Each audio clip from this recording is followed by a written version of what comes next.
Yo sobat, jumpa lagi dengan Aniki. Kali ini Aniki akan membahas Servant Alkidis di dalam Fate String Fight. Iyalah, tanpa basa-basi lagi, mari kita mulai.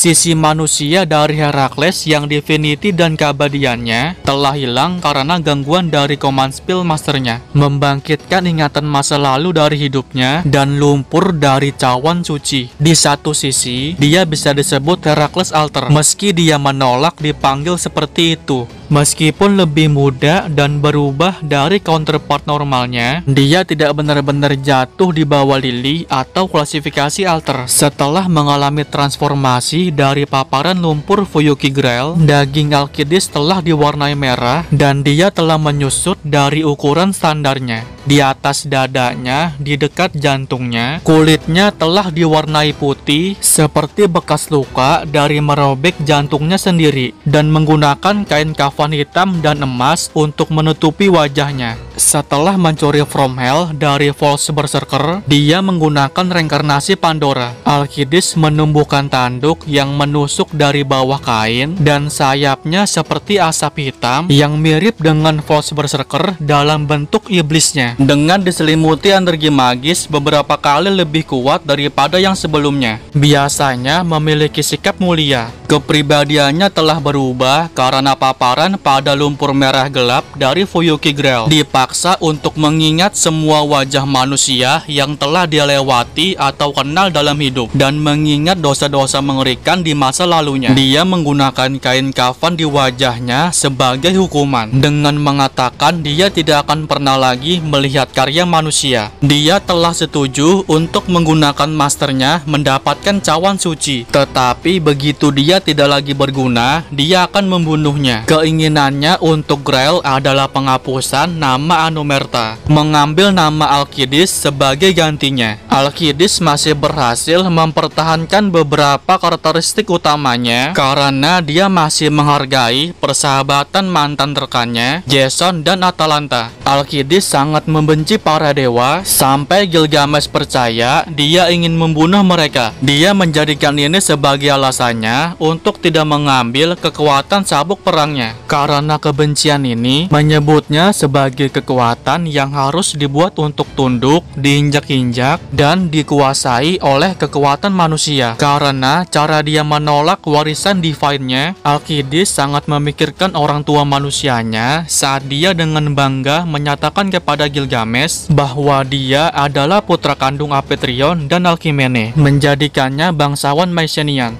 Awalnya Alkidis adalah heroic spirit yang dipanggil sebagai archer, salah satu dari 3 kelas kesatria. Namun setelah dirusak dengan lumpur hitam oleh masternya, dia diubah menjadi extra class Avenger. Setelah kehilangan Divinity dan keabadiannya sebelumnya, esensinya telah berubah total. Prelati menyatakan meskipun kelasnya masih archer, masuk akal untuk mengatakan dia setengah Avenger sekarang. Alkidis adalah servant yang luar biasa yang kekuatannya jauh melebihi ekspektasi klan Kalatin terhadap heroic spirit. Dengan asumsi kekuatan seperti itu harus unik untuk Gilgamesh dan mungkin Enkidu adalah naif. Alkidis dinilai oleh Presence Detection Enkidu sebagai individu yang kuat dengan aura yang kuat sama dengan Gilgamesh. Faktanya dalam hal nilai-nilai parametrik murni, dia dapat dikatakan melampaui Gilgamesh, membuat Tenechak awalnya percaya bahwa ia harus menjadi berserker yang didorong oleh Mad Enhancement. Bahkan Sangra Paipolita yang berada pada level yang sama dengan Richard pertama, mungkin sedikit lebih rendah, sepertinya tidak cocok untuk Alkidis atau Gilgamesh. Meskipun Alkidis merupakan musuh yang kuat, Tine yakin bahwa Gilgamesh lebih kuat. Meskipun telah melihat Alkidis bertahan dari Gate of Babylon tanpa banyak kesulitan dan mengalahkan Jack the Ripper Berserker, Tine tidak ragu Gilgamesh akan menang sampai akhir True and False Holy Grail War. Enkidu secara luas dianggap sebagai satu-satunya yang dapat menantang Gilgamesh. Juga dinyatakan semangat heroic spirit sebesar Alkidis tidak punya pilihan selain melarikan diri ketika bertemu Pale Rider. Jumlah dan sifat Noble Phantasm Alkidis menghancurkan konvensi Holy Grail War itu sendiri, sehingga konsumsi energi ajaib meningkat berlipat ganda sebagai hasilnya. Dalam keadaan normal, setiap master biasa akan dengan cepat mengering ketika mensupport Alkidis dalam pertempuran. Namun, selama The True and False Holy Grail War, Alkidis memiliki akses ke Extra Audi. Dia dapat mengekstrak dalam jumlah besar dari baterai yang disediakan oleh Basdilot Cordelion. Alkidis tidak hanya bergantung pada kekuatan fisik, tetapi juga memiliki keterampilan besar yang ia capai melalui superhuman training. Alkidis memiliki power dan skill yang cukup untuk dengan mudah menangkis Gate of Babylon, membuat Gilgamesh mengakui kekuatannya. Meskipun The Pelt of the Nemean Lion memberi Alkidis keuntungan besar dibandingkan Gilgamesh yang menembakkan senjata buatan manusia, Gilgamesh akan mengutuk heroic spirit biasa yang mengandalkan kekuatan Noble Phantasm-nya untuk mengesampingkan harta karunnya sebagai tidak sopan.